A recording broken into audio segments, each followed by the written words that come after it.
Okay, and I'm just going to start by welcoming everyone for tonight's conversation, a very important one about redistricting, which is the drawing of our electoral maps. This is in a webinar format, and so we're going to ask folks to please use the Q&A function for questions, and we will be pausing at intervals throughout our conversation to answer those questions. We are very fortunate to have some amazing speakers tonight, so we're very much looking forward to this conversation. We'll be first talking about the definition of redistricting and a little bit of an overview, sort of a redistricting 101, just to make sure and level set everyone before we go on to a deeper conversation about the topic. Then we're going to talk about the historical perspective for New Hampshire, and then maybe hone in on the 2010-2011, which was the most recent experience that we've had here on redistricting before now. Then we're going to bring it forward to now. We're going to talk about the 2021 committee, and we're going to talk about this year's process. We're going to give you the opportunity to ask some questions after that. And then we're going to talk about action items, how we get involved, what concerned citizens can do, and so forth, and then give a final opportunity for questions. So tonight we have the wonderful panel of Representative Marjorie Smith. She's serving her 12th term in the New Hampshire House. She's chaired the House Finance and Fiscal Committee and recently chaired the House Judiciary Committee. She's also served on the Public Higher Education Advisory Committee and is on the board of the University System of New Hampshire. She was the first chair of the board of the New Hampshire Women's Policy Institute. Before her election, she was the National Executive Director of the Women's Action for New Directions, which is an organization that's committed to reordering federal priorities and to increasing women's involvement in elective office.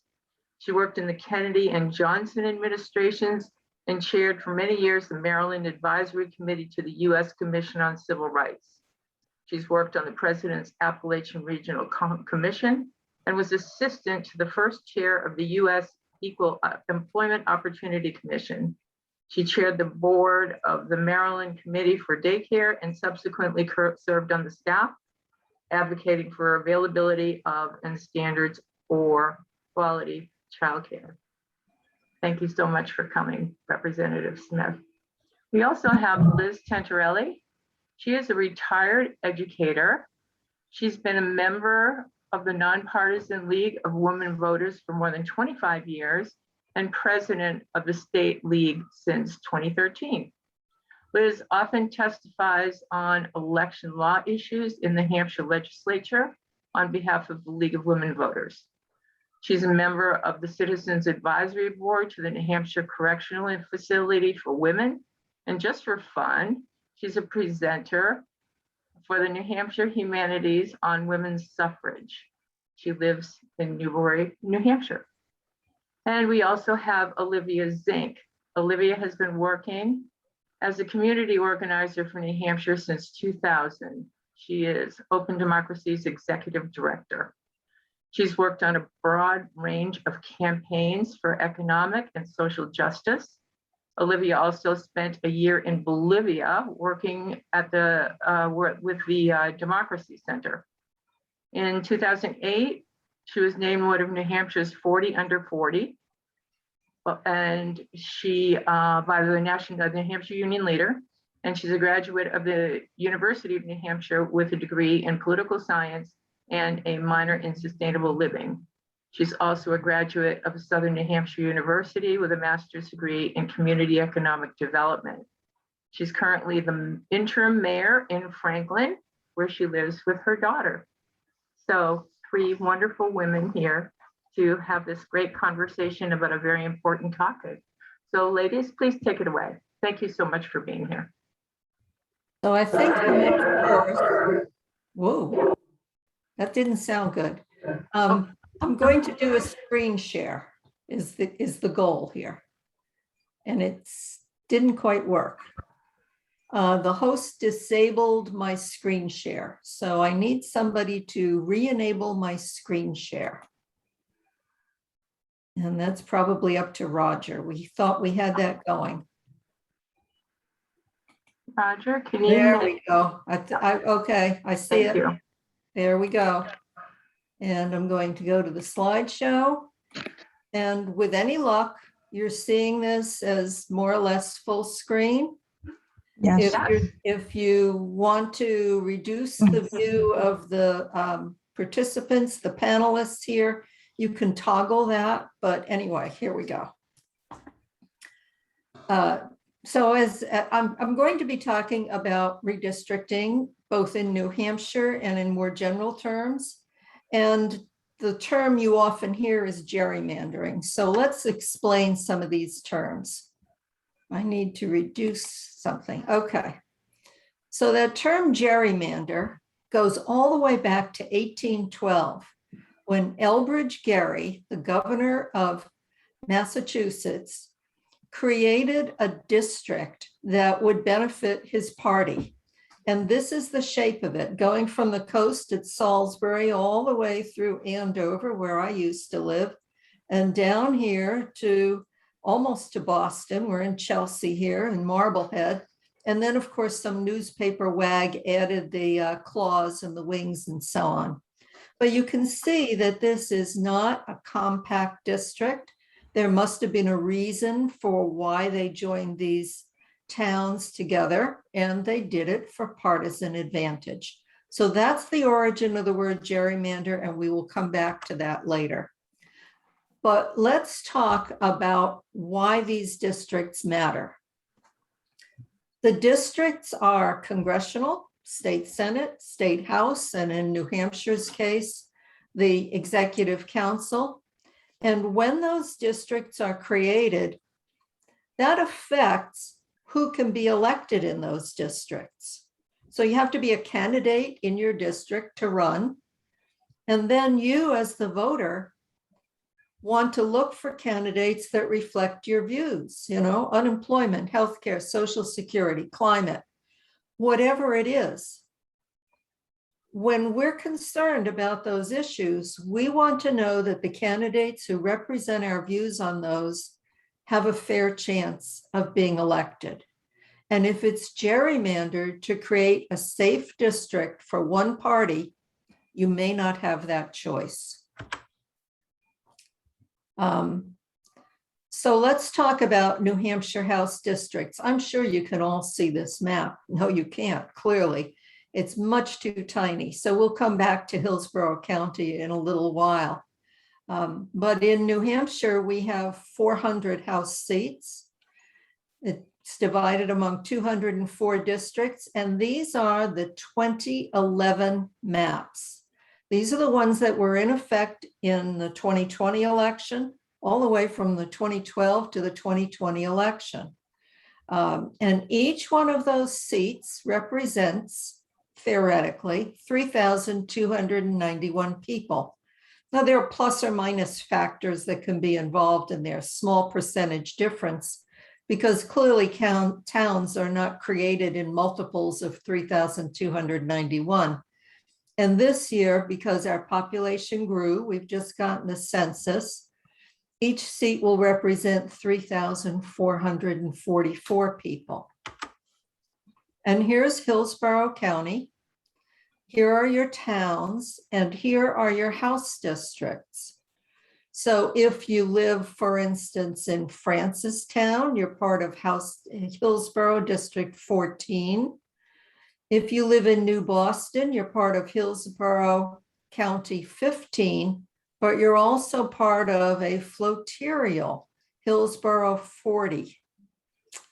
That can get confusing. We can talk about it later. I just wanted you to see that this is your county. You've got a lot of seats here, including all those in Nashua, your big city. And, before I talk about this, let me go forward a few slides to talk in a little more theory about Congress. Wait a minute. No, I don't have it. I'm sorry. I thought I had another slide that would have made more sense to you. But when we start talking about these districts, we are required in every state to redistrict congressional districts.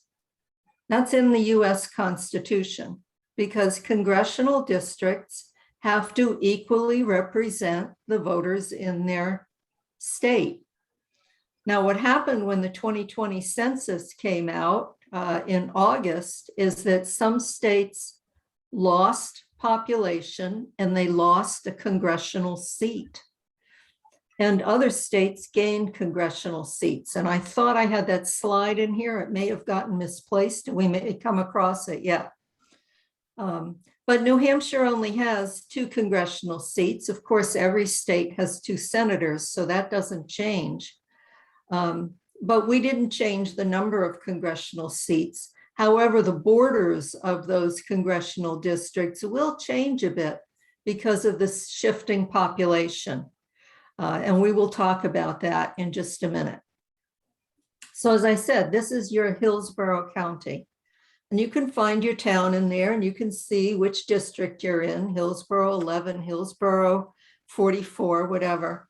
I'd like to draw your attention to the southeast corner of your state where Hudson and Pelham are shown here. And let's see that blown up. Now, Hudson and Pelham are 2 pretty big cities. Together, they have 9 representatives.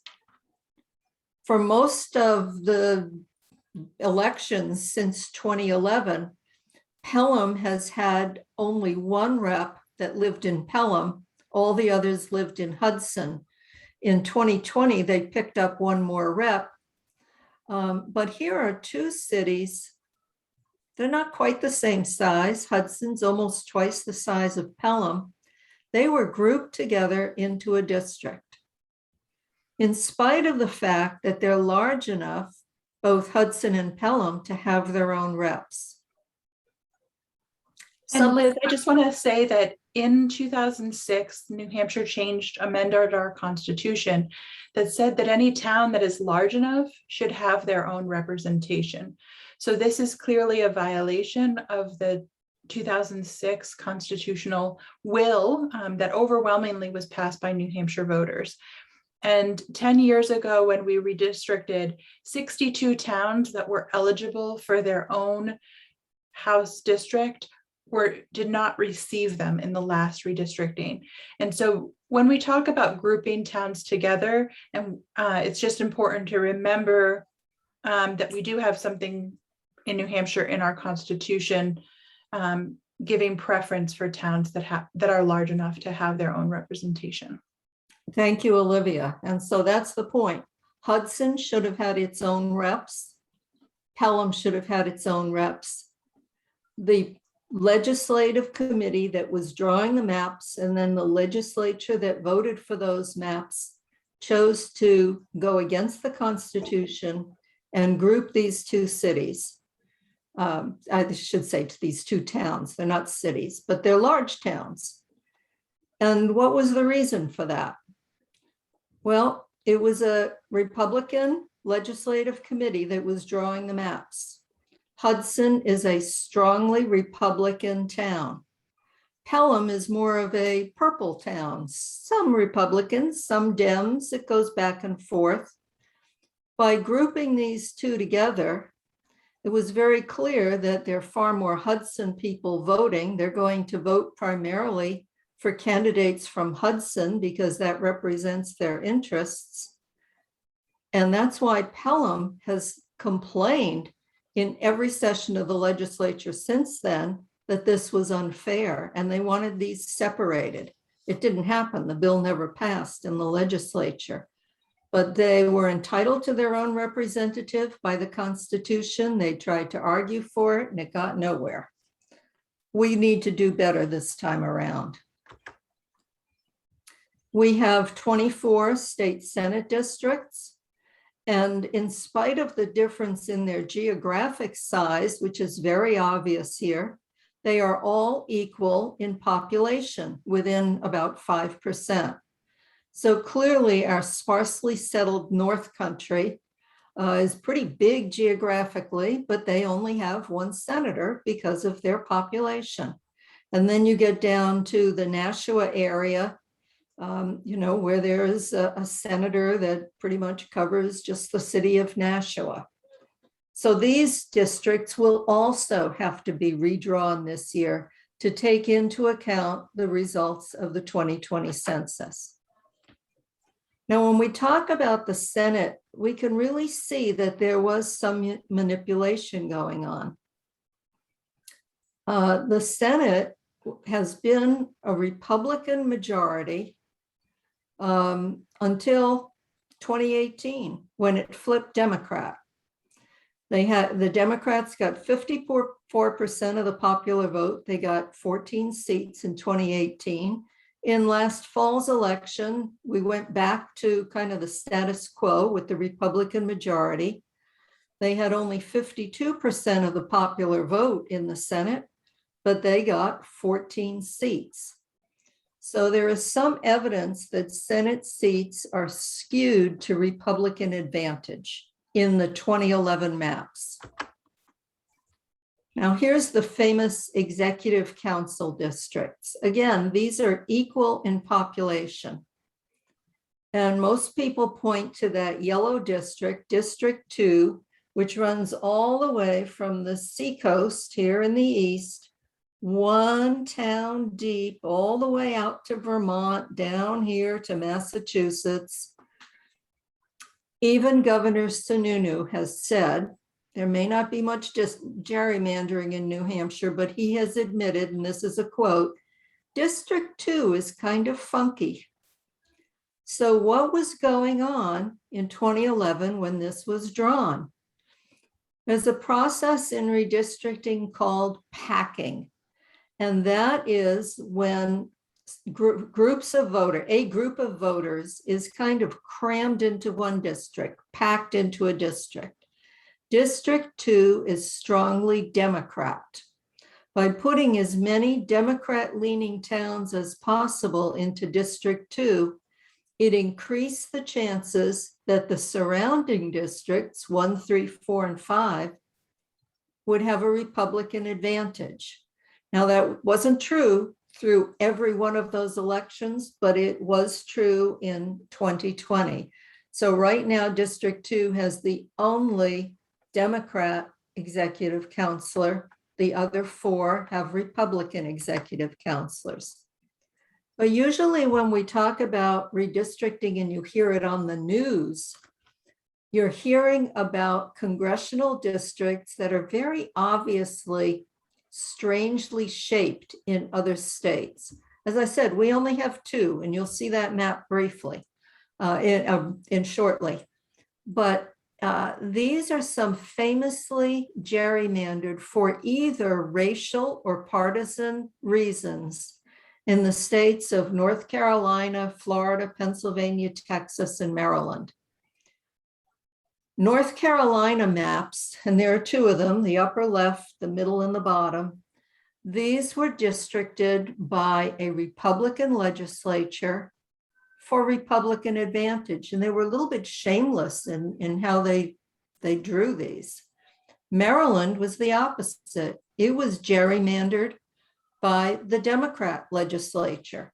So let's look at Maryland for a minute. All the red is one district. It's connected by these very thin, maybe 1 street wide little connectors here, and it winds around there. Now, there is some advantage to doing that. I haven't studied it enough to know exactly why, but you can be assured that the redistricting legislature, the Democrats in Maryland in 2011, knew exactly what they were doing. The Pennsylvania map is a little bit different because there was racial gerrymandering involved in that.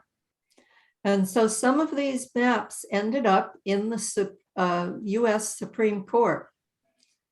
And while the Supreme Court ruled that Pennsylvania had to redraw some of its districts because they were meant to disadvantage racial minorities, in the case of North Carolina and Maryland that were done for partisan advantage, the court in 2019 said, it's not our business. It's up to the states to do this. If you want fair maps, states, you have to do it. And that's exactly why many of us right now are trying to achieve those fair maps. So let's look at New Hampshire's congressional districts. As you know, there are 2 of them. And Hillsborough County is, I guess you're entirely in District 2. District 1 out there on the seacoast and abuts Maine and so on. Again, these are almost exactly the same size. I mean, within a fraction of a percentage, they have the same population. In order to draw this map in 2011, they had to move about 1,900 voters to another district.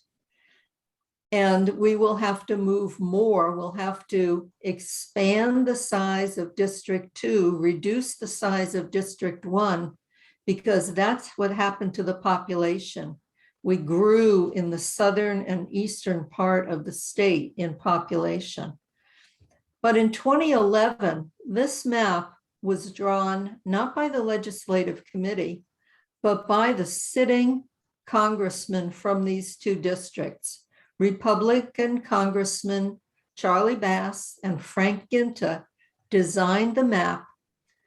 They wanted to be able to assure that they both had a good chance. They tried to keep it balanced so that they had that chance. Of course, now both seats are held by Democrats, and Democrats do not have power in the legislature to draw these maps. They will be drawn by the redistricting committee, the House Redistricting Committee, in fact.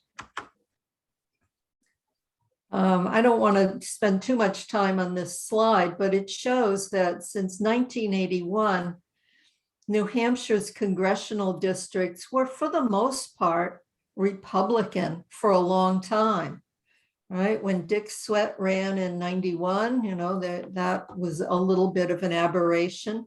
By 2007, though, something weird happened. All of a sudden, we had 2 Democrats in Congress. And then by 2011, that year that the redistricting was done, Frank Ginta and Charlie Bass were in power. So they did their redistricting.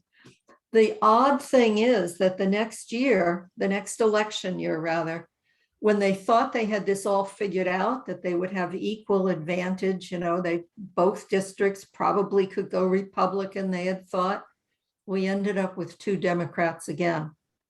So you can see that District 1 is the district that shifts around a little bit more between parties.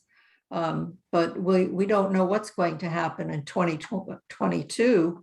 We'll have different districts and there will be an election. So could New Hampshire's congressional districts be redrawn for partisan advantage? Well, the chair of I think he's the chair of the Republican Party in New Hampshire, Stephen Stepanek, said publicly in January of 2021, we have a Republican majority in the legislature. He said, because of this, we control redistricting. I can stand here today and guarantee you that we will send a conservative Republican to Washington as a congressperson in 2022. He was much criticized by some of the legislators of both parties for saying this, but clearly he, as an important figure in the Republican Party, knew that that Republican majority advantage in the legislature could be used to redistrict Congress to give a Republican advantage. I don't have a map of the current census, but I have on the left, the 2000 to 2010 population, and then the change up to 2018. Just look at the red areas. Red means a loss of population. Where has the state lost the most population in the last 20 years? Up north. Dark blue is where the state is gaining population. And where is that? In the south and east. And the dark green is also gains. So you know that we are going to shift all of those districts because of this population. The final census numbers, the final data in detail is coming at the end of this month. There are already, the data is already available and the committee can use it. It's just not quite as user-friendly as it will be by the end of September. So who determines which towns are in each district? Is it the voters? No. It is the sitting legislators. They are the ones who will vote for these maps. The governor will vote to approve or veto them. It will not be an independent redistricting commission. And there are states that have these. Maybe Olivia can tell us how many others. It's like 12, 15. I don't remember and I should have looked it up. But we'll get back to that. So why don't we have an independent redistricting commission? Well, back in 2019, there was a bipartisan sponsored bill in the legislature. It passed the legislature to create an independent redistricting commission that would be citizens, an equal number of Republicans, Democrats, and undeclared, who would draw the maps and then submit it to the legislature for a vote. It was vetoed by the governor. Another bill in 2020, House Bill 1665, had Republican Senator Jeb Bradley and our guest today, Representative Marjorie Smith, a Democrat, as the co-sponsors. This again passed with bipartisan support, and again, the governor vetoed it.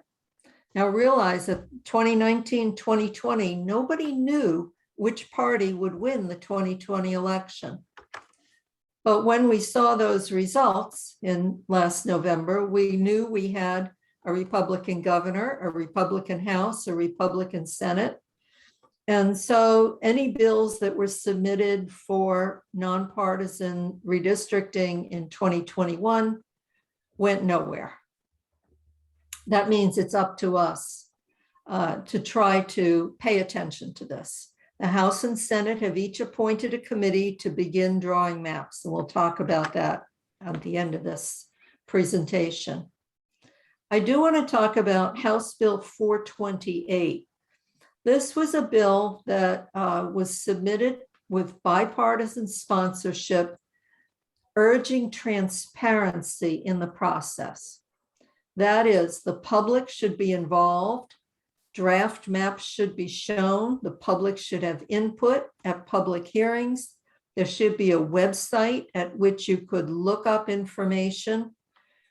And that bill was allowed to die in that very strange early April House session. So it did not pass. None of these bills passed. Why did we feel the need for that bill? Because of what happened in 2011. When the process was done behind closed doors, public hearings were held according to custom, but no maps were shown. We're not sure that there was any taking of information from municipal officials or other members of the public. And basically the maps, the new districts were not shown to the legislators who had to vote on them until just a few days before the vote. No time to really study them. So what to do now? And we're going to talk Can I just about this. give a fine point on that? The maps were shown to the public 24 hours before they voted on them 10 years ago. 24 hours. I thought it was 2 days, but there, it's down to 1 day. Yep. And that is not a transparent public process. So we're going to talk more about the fact that this year there are public input sessions. To the credit of the House and Senate Special Committees on Redistricting, they have set up one session in each county. Hillsborough's is September 30th at St. Anselm's Institute of Politics. That's the place where the public, municipal officials, school officials can voice their concerns about how towns should be grouped together, whether it's in Senate districts or in House districts, or even in the congressional district. Is it important that, certain towns be together in that? If you can't attend, and there will be public comment allowed at these, if you can't attend, you can send specific testimony to the committees, and we'll tell you how to do that. In advance of this, you can write letters to the editor, you can post on social media. What we're trying to do is get the public to understand how important redistricting is, so that when elections come around, candidates that support your views as a voter stand a fair chance of being elected. Eventually, the legislature will vote on whatever map plans are developed. And it's important in advance of that for you to talk to your own representatives and your own state senator about the plan. You'll need to look at the plan. You'll need to see if it makes sense for your town. You need to urge them either to support the plan and vote for it or to oppose it. And so what we're thinking is we are hopeful that this process will be conducted with transparency and fairness, but we must be vigilant about it. So Redistricting Matters. And, you can get information on our websites. There's the League of Women Voters, lwvnh.org. Olivia with Open Democracy, opendemocracyaction.org. We have lots of information there, but I'm going to end this screen share so that we can all talk about this, and let's see if this all works. Are we back? Yes. Okay. And of course, Marjorie Smith was part of the process in 2001, and you're on the committee now. So what would you like to add to what I said, or your own thoughts on this? Well, as usual, Liz, you gave a clear and concise, understandable explanation of a very complicated, arcane process. And I thank you for trying to, succeeding, I think, in making some sense out of something that very few people can make sense out of. Yes, I am on the committee. There are 15 members who have been appointed by the Speaker, 8 Republicans and 7 Democrats. That in itself is interesting because the Speaker used numbers that reflected the current makeup of the House. We have a very close split between Republicans and Democrats. He could have appointed a committee with fewer Democrats and more Republicans. And he might have done it this way to be fair. He also might have done it this way because he knew that he had a finger on the scale. And I think to pretend otherwise is being naive. We will have 10 meetings. We've had one. We had one in Merrimack. We have one in Stratford this coming Wednesday. And then the next one is the Hillsborough meeting that's going to be at St. A's. I know there is a lot of pent up and understandable anger and annoyance at what brought us to this point. I sponsored those 3 bills that Liz talked about and had really hoped that we would have something like an independent redistricting commission. We did not succeed. what we have is what we have. We're not going to now change that until after we're all finished doing what has to be done with the 2020 census.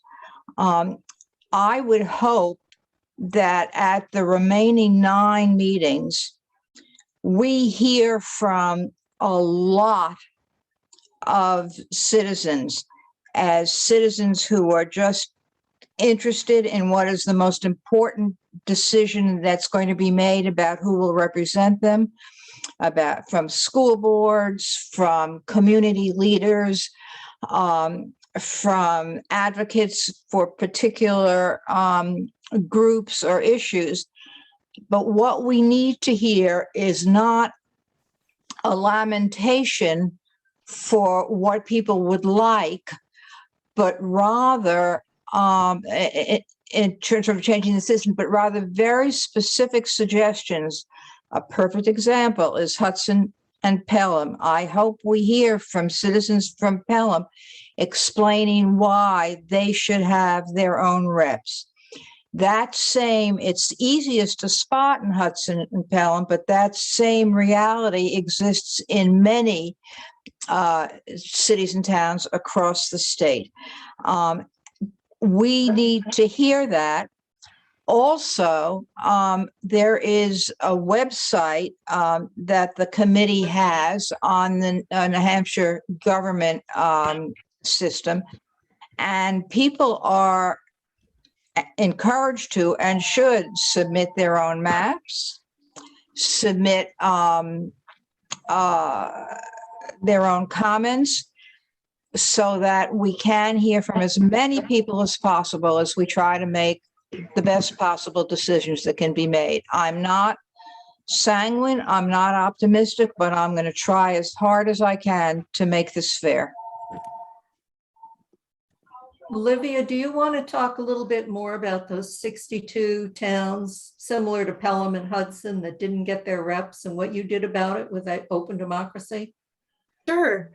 Knowing that 62 towns didn't have their own state representative 10 years ago, we sought out to organize communities through town meeting warrant articles. And this year, 74 communities passed petition warrant articles at town meeting, saying that they want, calling on Concord to have a fair and nonpartisan process. This process also invited select board members to send letters to the special committee with their concerns. And some, after their town meeting wrapped up, such as the town of Meredith, sent a letter to the special committee saying, please do not connect us with Guilford. We only connect geographically in the middle of Lake Winnipesaukee, and we're large enough to have our own state representative. So we do hope not only does the special committee listen to the voices of everyday people, but also listens to the voices of elected officials in those communities calling for fair representatives. Representative Smith talked about the House committee. I will say that the Senate committee, members of the Senate committee, were attending these listening sessions.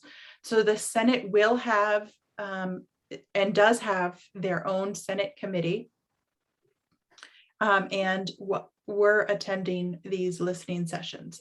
And so I think what's really important when we think about what are our action steps, do we want to have the next 10 years of redistricted in the way in a back room like it was 10 years ago, or should we advocate so that the maps are drawn, so voters are deciding who elects our officials? And these listening sessions, public input is really important. So I hope as many of you can attend the Hillsborough County listening session on September 30th.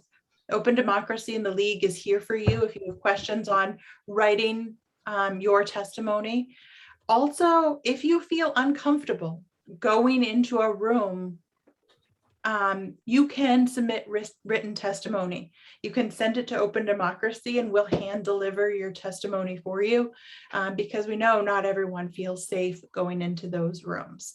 And the other thing I'm going to urge you to do is call your select boards, your school board members, people who are elected in your community and have a stake in this process, and urge them to also add voice to what does their community look like. The other thing Open Democracy has embarked on with our partners, the League of Women Voters and a few others, is a citizen mapathon. And so we've had 4 mapathons, where our 5th one is Tuesday night, and we have collected community of interest data. We have ranked community of interest data saying that school districts are the #1 issue. Also, communities that share police or fire or other municipal services are communities that represent communities of interest, and that needs to be taken into account. The chair of the Special Committee on Redistricting said, it's only a math equation. Population is the only thing that matters. But we know that math equations can be done where you take into account other factors, like school districts, like county lines.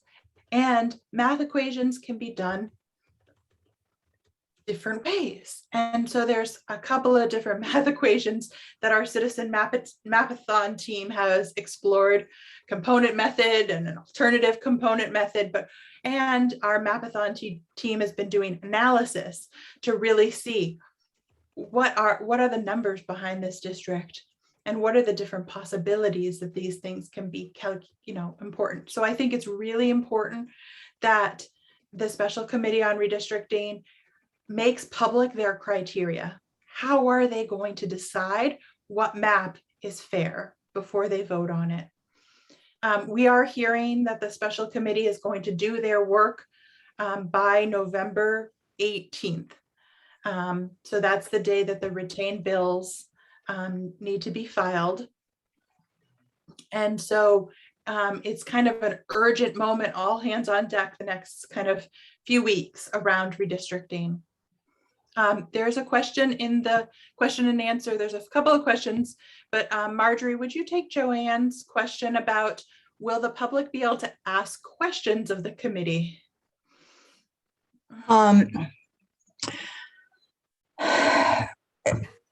That was a sigh. That was a sigh. The public can ask a question of the committee. It is unlikely that the committee will answer any question. The purpose is to receive information from the people for the people who come to testify. And so you will be able to say what you want to have happen. It's unlikely that anybody will respond. It will function just as a traditional hearing before a legislative committee functions, where the committee is there to hear from the public, but they don't answer questions from the public. So and I live in Merrimack County, so I went last week. And what I did was bring up some questions that I hoped the committee would address, such as how they will weigh their criteria. Where does communities of interest come in the list of criteria, and so on. So I had 6 different things. I did not expect an answer there. I told them these are questions that the public has and that we hope they will address in the next weeks. But that's it. Now there's a question about how does this whole thing work with 2 committees, a Senate committee and a House committee. So basically, go ahead. I hope I answered that. I wrote an answer in the chat. The House is basically responsible for the congressional districts. Initially, drawing the congressional districts and drawing the House districts, drawing the districts for the county. Some, like Stratford County, our county people are elected at large, but in most counties, you're divided into districts. So those district lines have to be established.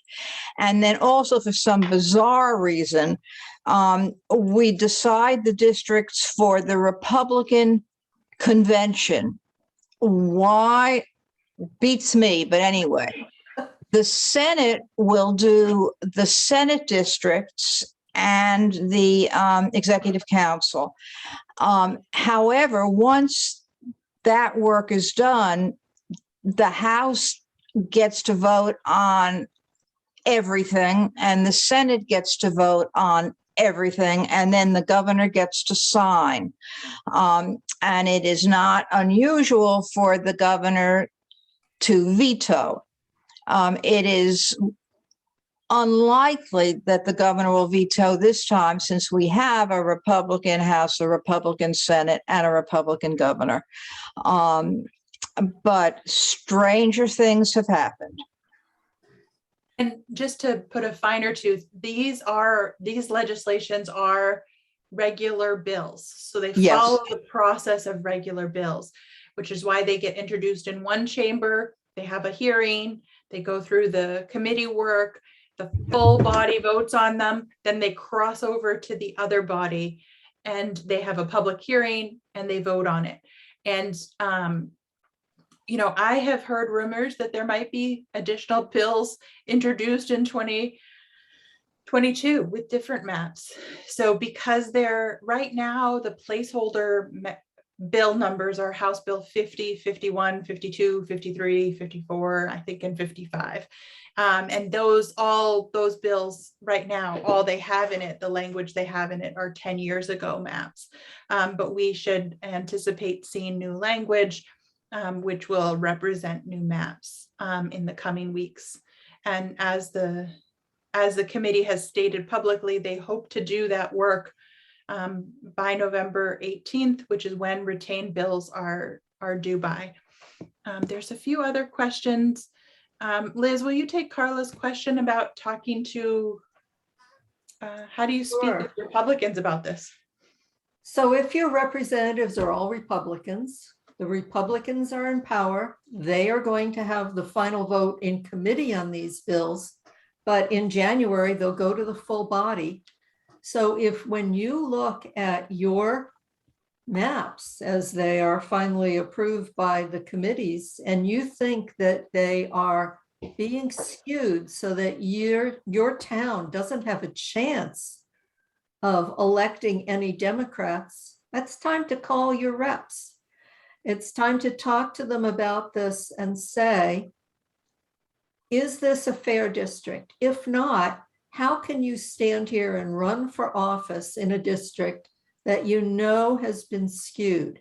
Now, I'm going to step back, though, and say there are towns that are clearly Republican or Democrat. 80% of the voters will vote one way or the other. And if you're in the majority, you're probably happy with that. And if you're on the minority, you're not. But I think we can still appeal to the people on the committees and to our reps in general that we believe these maps should be drawn to give every candidate a fair chance and every voter a fair chance to vote for candidates that represent their views. That's why I'm wearing my Fair Map stickers, and we'll have a bunch of these at the Hillsborough event. I'll be handing them out. Feel free to wear them. We're just asking for fairness. And there is a question there about— I'd like to go to Wendy Thomas's question, if I could. Yeah, the free staters, Wendy's asking about the Free Staters, or the Freedom Caucus, which is what they like to call themselves. And the answer, Wendy, as I think you know, is that basically there are enough of them who call themselves the Freedom Caucus or Free Staters or whatever they call themselves, to affect the outcome of votes in the House. In addition, the House Majority Leader is a Free Stater, a very active Free Stater who himself recruited close to 50, I think maybe it was more than 50 people who ran in the 2020 election. Many of those are people who have never been involved in government before, who didn't serve on school boards, didn't serve on planning commissions or parent teachers associations or town councils, library boards. They basically don't believe in government, and they make very clear that they don't believe in government. They were recruited. Their campaigns were financially supported by the man who, in part because of that, became the Senate Majority Leader, and he is largely calling the shots. And it is an example that there are too many of us. There are 400 members. It's hard to recruit people. Voters vote for someone not having any idea what they believe in, what their positions are. And we end up with a legislature that just completed its first year of a 2-year term, doing some horrendous things in terms of not only making clear that women are not to be considered as, equal to men in government, making clear that they do not believe in public education, making clear that they do not believe in science-based decisions. I can go on and on. I do not for the moment think that under any terms that every Republican shares those views. But there are enough people who have run and been elected as Republicans to influence the outcome. And it is going to change only if Democrats and Republicans alike pay attention to the people they're electing and hold them accountable. And I don't take pleasure in having people think only the Democrats are the good guys. It's just not true. And we need thoughtful Democrats and thoughtful Republicans with healthy differences, working out those differences in order to get us to yes. It's a long answer, Wendy, but I'm worked up about this topic. So I want to take Barb's question about flotarial districts. So flotarial is our districts when the numbers don't add up, and there's towns, they take sort of numbers from different towns and they float above a district. So a flotarial district, she's talking about her one that's Goffstown and Deering, and I think maybe even Ware is involved in that. And so what is my recommendation for flotarial districts? I would say let's try to limit the number of flotarial districts. I know that the math doesn't allow always for that to work out, but these flotarial districts allow for more people to vote for them.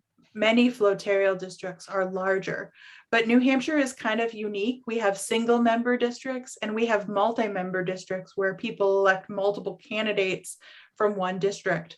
And so we have to look at all of those districts and try, not only do we want fair single member districts, but we want fair flotarials and fair multi-member districts. And when one person is getting elected by 3,444 people and somebody else is getting elected by 30,000 people, it's different. It's a different campaign that they have to run. I tried to bring up this map and I'm sure it still doesn't explain it, but because of the numbers, because towns are not in easy multiples of 3,444, There are lines drawn here that are darker that say these towns are grouped together in a flotarial. The flotarial number is in a square box. The actual district, the base district that you're part of is here. You might just want to look up your own town and try to figure this out. They're not going to go away. They can't. They are confusing to voters. One of the most frequent questions I get before elections, when people are looking at their absentee ballot or their sample ballot, and they say, which district am I in? It says Hillsborough 12 and Hillsborough 39. Which is which? Well, you're in both. So we'll have to see. Yeah, they are confusing to people, but that's the way it goes. I'm going to stop sharing now, but I wanted you to see this. There was a question about what happens if the governor were to veto the maps. Unlikely this year with a Republican legislature and Republican governor, but it happened in 2001 when that was Jeanne Shaheen, wasn't it? Jeanne Shaheen as the governor vetoed the plan of the legislature. Marjorie was on the committee then. They were not able to resolve it. The committee went back. They couldn't come up with something that was acceptable to the governor. And it ended up going to the state Supreme Court, who in their infinite wisdom appointed, was that polite, Marjorie? No. Polite, it's not accurate, but it's polite. who appointed a kind of a professional company to draw the maps without any particular knowledge of New Hampshire. So they simply played with the number, came up with a districting plan that I well remember that was so awful that it actually got changed in 2004. There were enough disparities and enough unhappiness among both parties that we had a special redistricting. Normally this happens only every 10 years. It happens in every state, every 10 years. This was so bad, we had to do that. So I don't expect a veto this year, I guess is my general comment. In terms of the public making comments to the committees, you can send testimony. If you can't be there in person because you're out of town, because you don't trust the safety precautions because of COVID, you can send email to the committee. You can send it to the entire committee. If you go to the League's website on our issues and actions page, we have a whole section on redistricting, and that email is right there for sending that. I don't think our answers are showing up on the Q&A for all participants, so we can't really put a link in here. But you know, it is quite possible to do. Email League of Women Voters and we'll direct you, or email Open Democracy.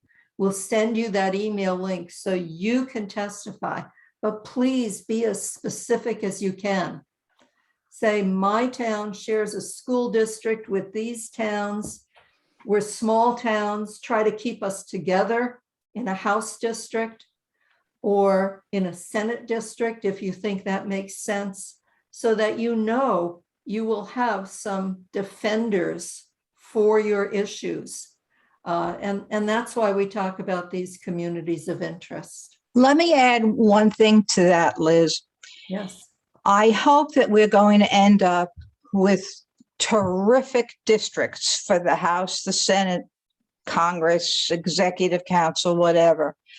But in the event that we don't, it is at least theoretically possible that some of this will end up in court. And it is incredibly important that the committee has in its record the suggestions that would have made some of the choices more reasonable than the way they end up.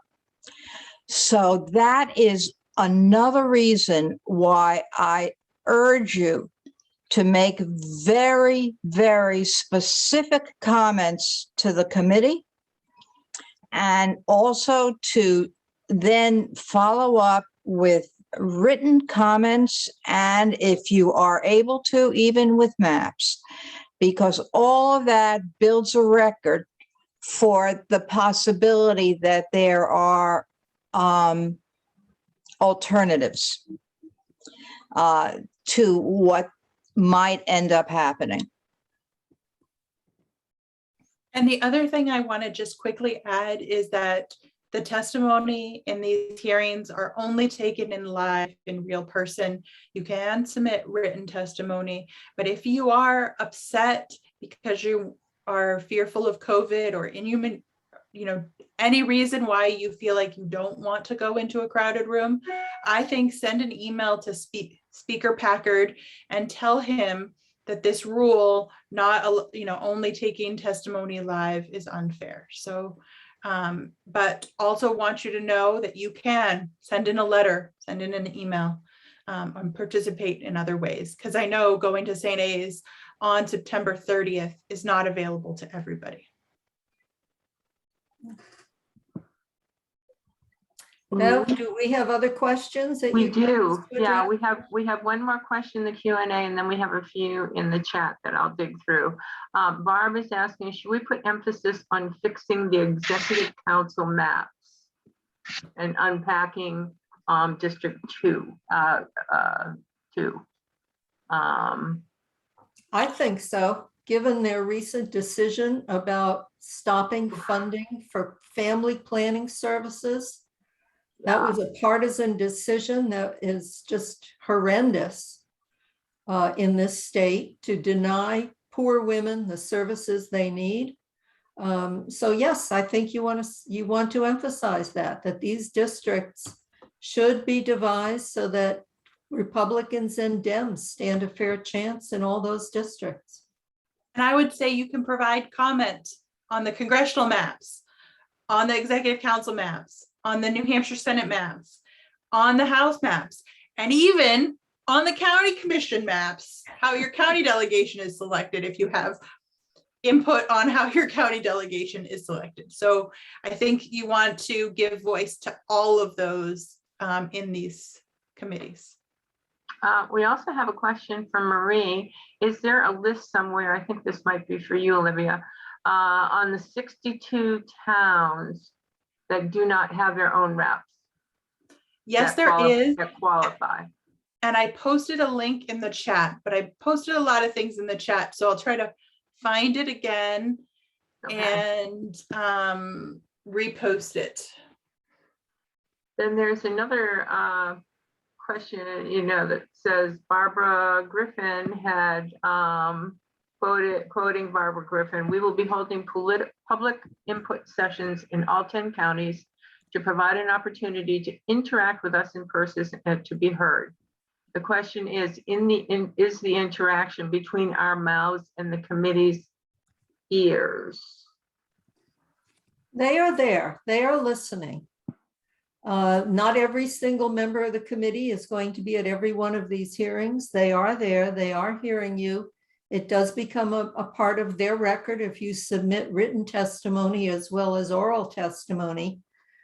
What is not going to happen is a session where there will actually be draft maps shown to solicit further comment. And we had argued in that transparency bill, and we continue to argue that a second round of county listening sessions should be held with the draft maps presented. So you could look at something concrete and say, you've got us joined with this town, and the only way you can get from one to the other is through a mountain range, and we have very different economic situations. We're part of different school boards. You could argue that, but until you see it, you don't know what to argue. Chair Barbara Griffin has said that there will not be a second round of county listening sessions. There will be a public hearing on this bill, as there has to be when they want to amend it. But that's going to be, one hearing in Concord probably. And most of us won't be able to get there, won't have anything to look at. That's bad. That's not transparency. There's another question. I don't know how to read these maps. Will there be an evaluation of them by Open Democracy or League of Women Voters? I will say that the Open Democracy map team, we have engineers and data analysis and map makers that are doing extensive evaluation. So we will have some evaluation for maps that are created. We are working to create some maps with this map team right now, which will be presented in our mapathon on Tuesday night. So if you're interested in sort of digging in more, please join us Tuesday night, and I'll put a link to our mapathon for Tuesday night. Great. Yeah. And who is the Senate Majority Leader? Senate Majority. Senate President is Chuck Morse. Who is the majority? Oh, it's Jason Osborne, isn't it? Right. And that's the House. He's the House. Oh, you're right. You're right. I think the Senate majority is Jeb Bradley.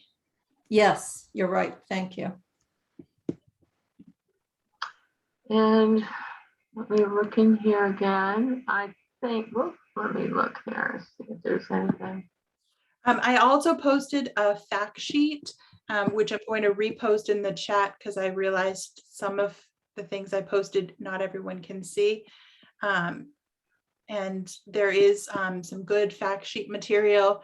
We also have a link for vocab words, because sometimes the packing and cracking and all this different things can be confusing, and we're here for you. So don't feel like you need to be an expert overnight.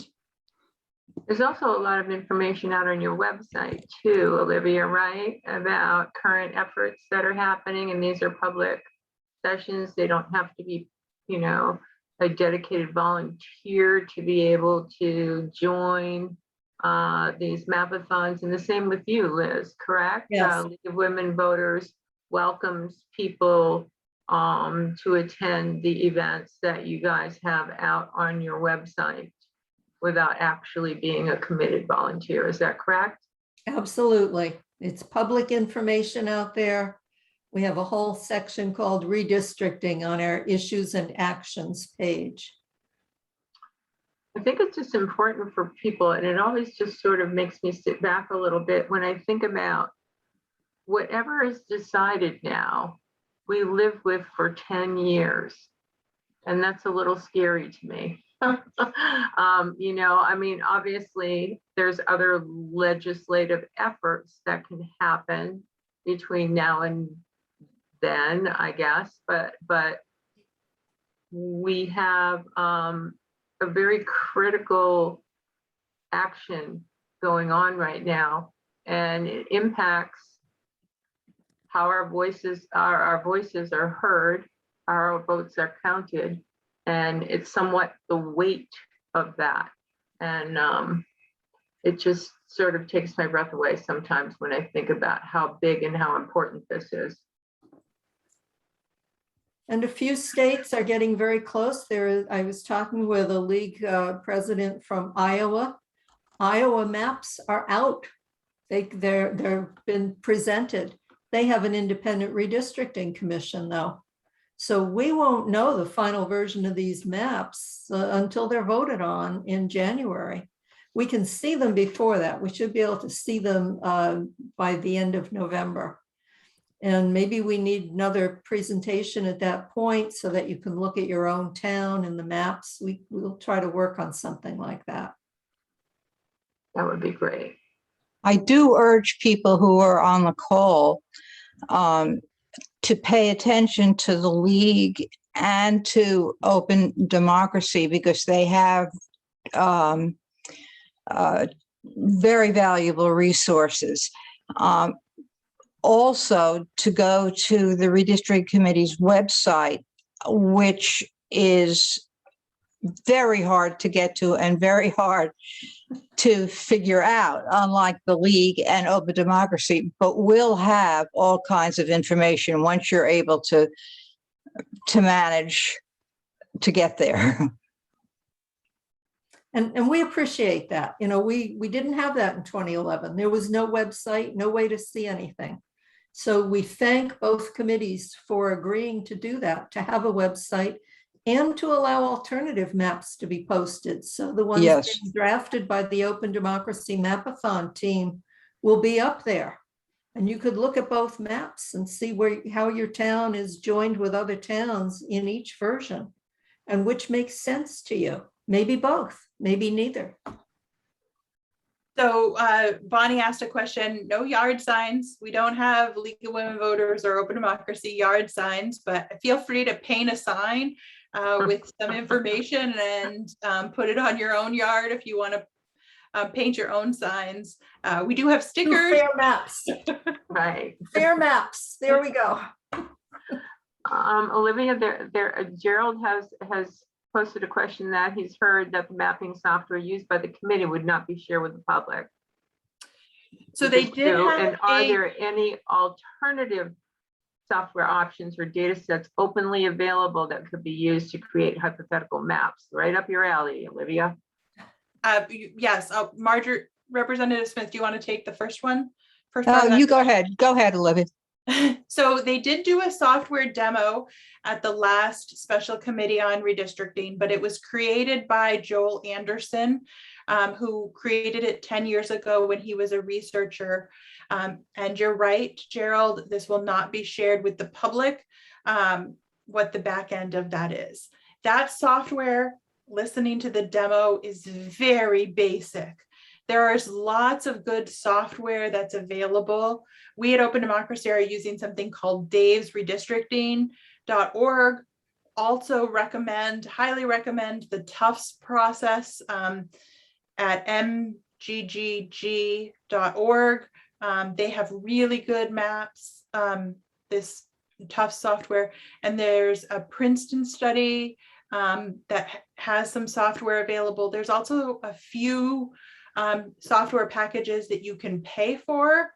Maptitude, I think, is another one that's not free, but you can pay to use Maptitude. And there's a few other software tools that are available. We at Open Democracy recommend the Dave's Redistricting app because that one allows us to do flotarials and overlay school districts. But all of the work, my second favorite is the one from Tufts. And then there's a question, what is the real possibility that they will draw an incredibly unfair map? Is that their goal? I don't think they will. There are too many eyes on them, frankly. Well, and I also think this is our job, right? This is our job as citizens to say, we are watching you and we want you to draw a fair map. And if a map is drawn that's unfair, we write letters to the editor and we make noise about it. But there has been lots of letters to the editor. I will say 10 years ago, people were not paying attention to redistricting. It was kind of this wonky democracy thing. And right now, people do care about this process, and it will only be gerrymandering if we let them. And I think we also have to not underestimate our power as citizens to make sure we are being at all of those public hearings, making sure that our voice is put in that process, and telling our friends and our neighbors about this too. It's not just the 40 folks we have on the call today. We need to sort of make sure we're going out and talking about this in our communities and amplifying the voice, because I do truly believe the citizens have power in our state and we can make a difference. And I'll just give one example, because the first session, they said they weren't going to live stream. And we called the press and we made a lot of noise. And guess what happened? The hearing got live streamed. So I think we do have a process in this. Liz said, we want a website. Guess what? She got a website. So it's really important that we don't diminish our power as citizens. If I could just add to that, I think you're absolutely right, Olivia. And I would like to humbly ask that you not think of the committee as the enemy. Instead, until proven otherwise, assume that the members of the committee are legislators who bring their own perspectives, their own political philosophy, who are trying to do, one hopes, the right thing. And it isn't helpful if you address the committee as if it is the enemy and as if you know they've already decided. Think of them as recalcitrant children who aren't going to really do very well if all you do is yell at them. But if you could find a way to engage them, and I'm one of them, you're much better off. In 2011, I was very active in this process as a league member. I went to 2 of the hearings where no maps were presented, no real input was taken. People were allowed to talk. I don't think anybody took down notes about what we were saying. We weren't presenting written testimony. The maps themselves were not even available to the representatives who were hosting those meetings. They did not see those until a day before they were to vote on them. That's not the process this year. These are not being drawn in secret by 3 men. 2 of them are dead now, by the way. So, karma works. No, that's Not related. Not. No, we didn't do anything. But it was a terrible process in 2011. And I really think that this committee understands they've got to do better. The public demands that they do better. And so far they are doing better. They could, increase transparency. They could have another round of public hearings. I would love that. But we're already ahead of where we were in 2011.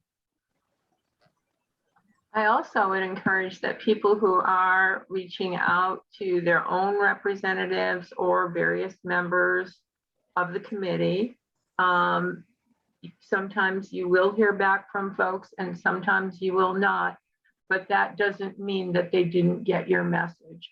So it's still very worthwhile to make the effort for outreach, even if you don't hear back, because there's a message that was received. And it's an important message.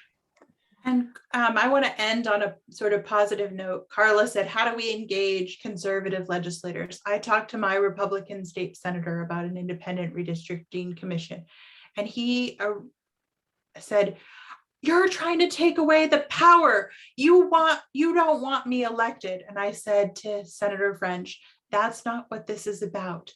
This is about that voters feel like there's integrity in the process. And sometimes the words we use matter. Knowing who we're talking to matters. And when they, instead of using language that might be accusatory, really being able to dig in and find common ground with everyone is really important. I think we have a couple more quick questions. Which representatives do I reach out to regarding the redistricting committee? This always confuses me. For now, you want to send emails or make phone calls to the 15 people who are actually on the House committee and the 3 people and 2 alternates who are on the Senate committee.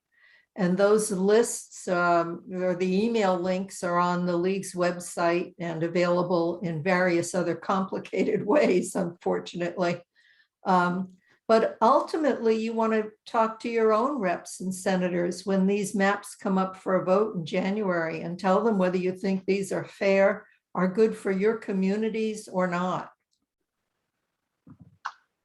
And also you want to talk now to the people in your own community who occupy positions of leadership, whether they're on the school board or the town government or whatever, and ask them to speak to the people on the redistricting committee and to their own elected members of the House and Senate about what's important, because there's a multiplier effect that takes place. You know, the more people who do this and the more people that they represent, the more likely it is that we stand a chance to prevail. There's a question, what is the latest with David Cody, who isn't able to attend the meetings? David Cody is not permitted to, his health does not permit him to attend, and the speaker refuses to permit him to participate remotely. Although we have just had a year of actually very successful remote committee hearings in the House.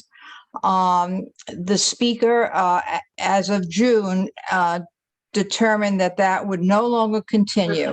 And unless he changes, and until he changes his mind, David cannot participate. And instead, there is an alternate, Alexis Simpson, who has been named to physically be there.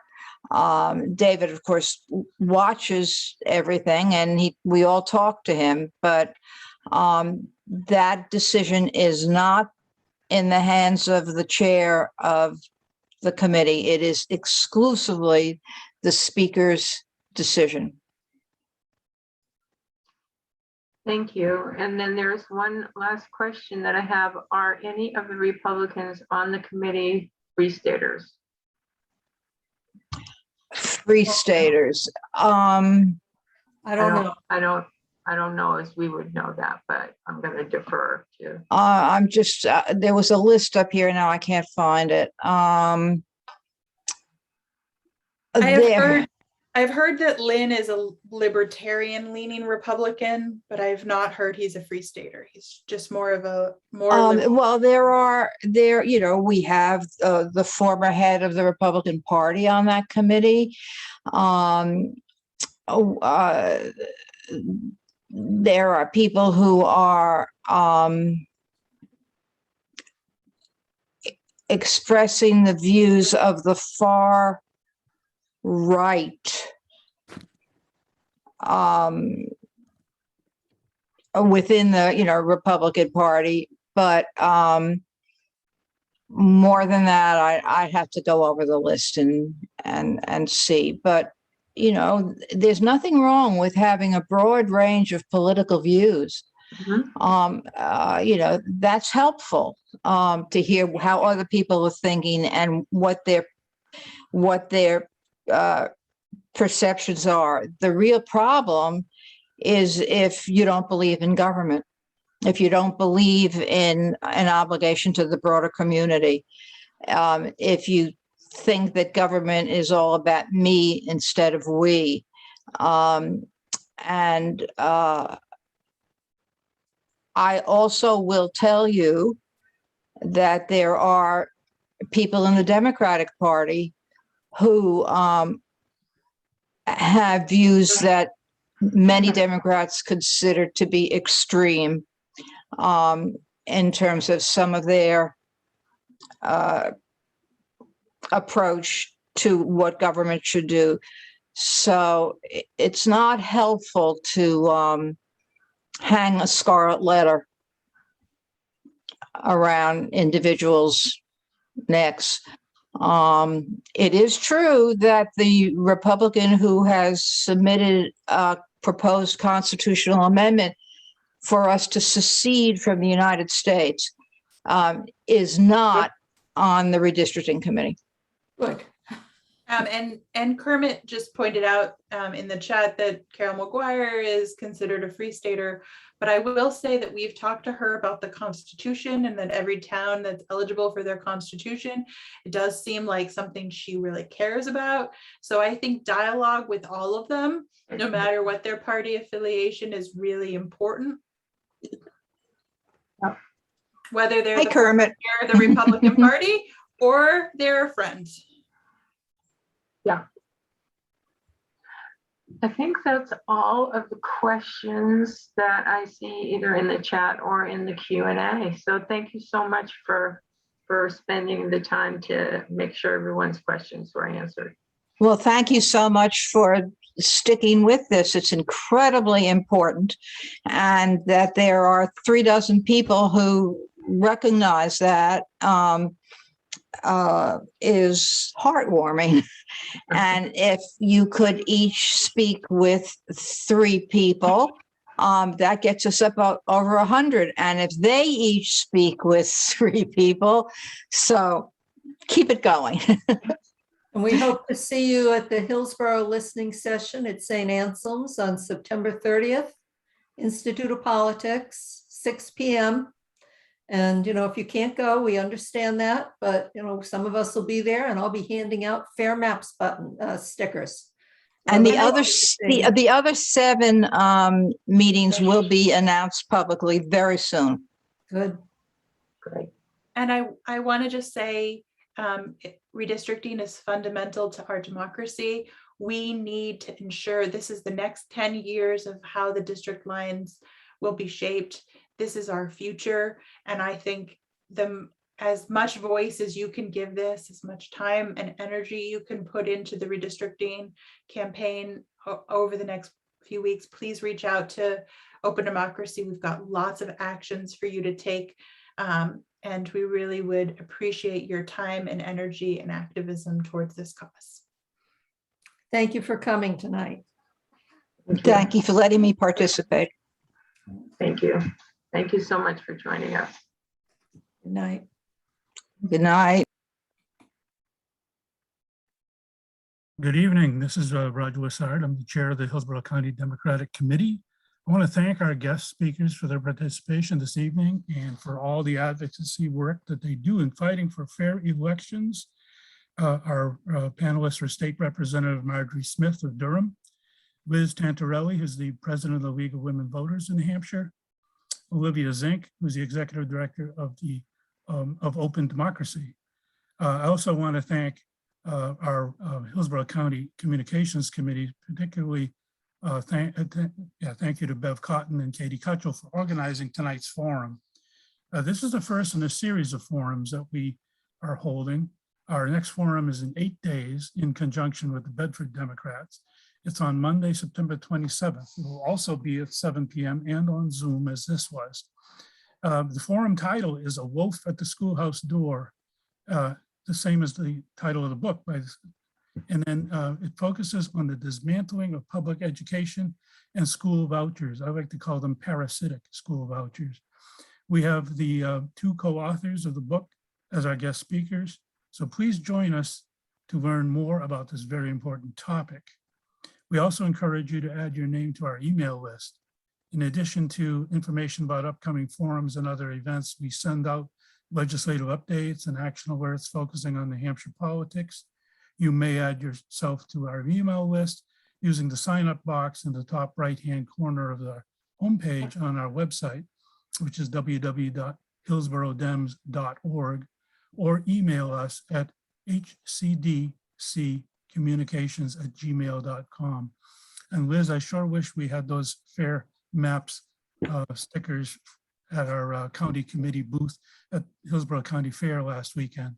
But let's all attend those sessions as much as we possibly can.